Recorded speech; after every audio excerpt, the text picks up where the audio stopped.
ازيكم يا حبايبي؟ النهارده ان شاء الله هعمل كيكه الرواني بطريقه حلوه قوي ومقادير مظبوطه وطعمها جامد جدا. تعالوا معايا. معايا كوبايتين من السكر ونص لتر من الميه. انا هعمل الشربات في الاول وهقلبه كده بسيط، وبعد كده هسيبه على النار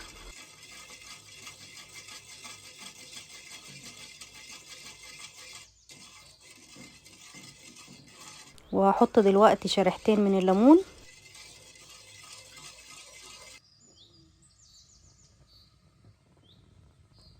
وبعد كده هسيبه يغلي وهسيبه 7 دقايق بعد الغليان. بعد كده هعمل الخليط بتاع الرواني: 4 بيضات، كوباية من السكر، رشة من الفانيليا او ربع معلقة، وهضرب كويس. ممكن الخطوة دي تعمليها في الخلاط عادي. وبعد كده هنزل بالزيت بالتدريج بكوباية زيت برضو،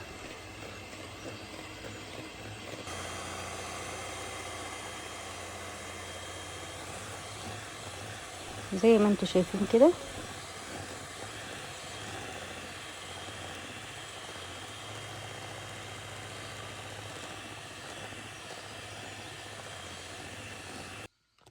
وبعد كده هنزل بعلبة الزبادي،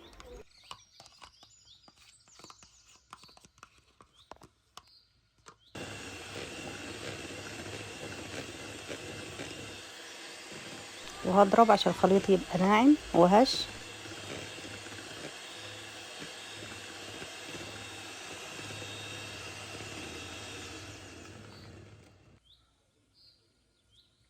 وبعد كده انا معايا كوباية من الدقيق وكوباية من السميد.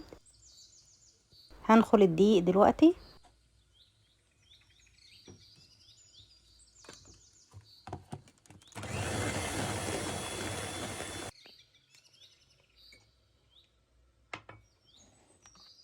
دي كوباية من الدقيق.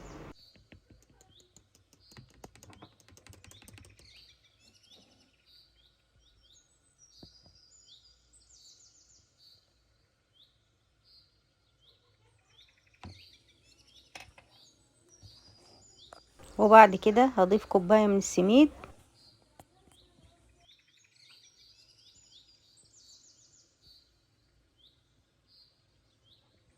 وبعد كده هضيف معلقة كبيرة من البيكنج باودر،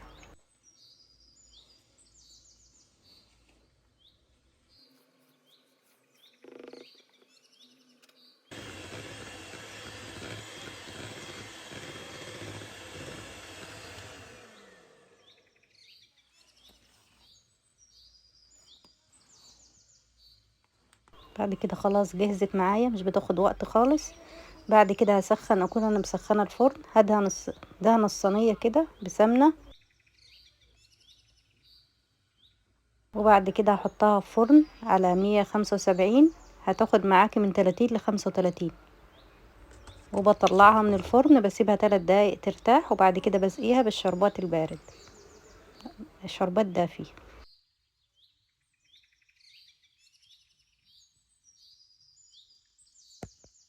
وبالهنا والشفا، طعمها وريحتها جامده جدا.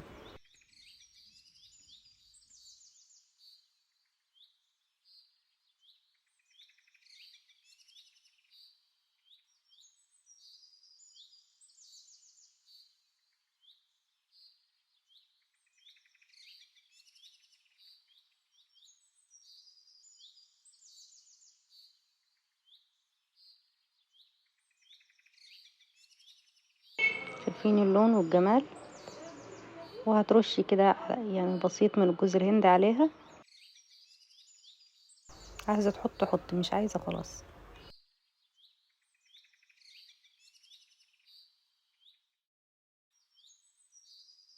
طبعا لسه سخنه، انا قطعتها وهي سخنه. انت استنى على لما تبرد خالص.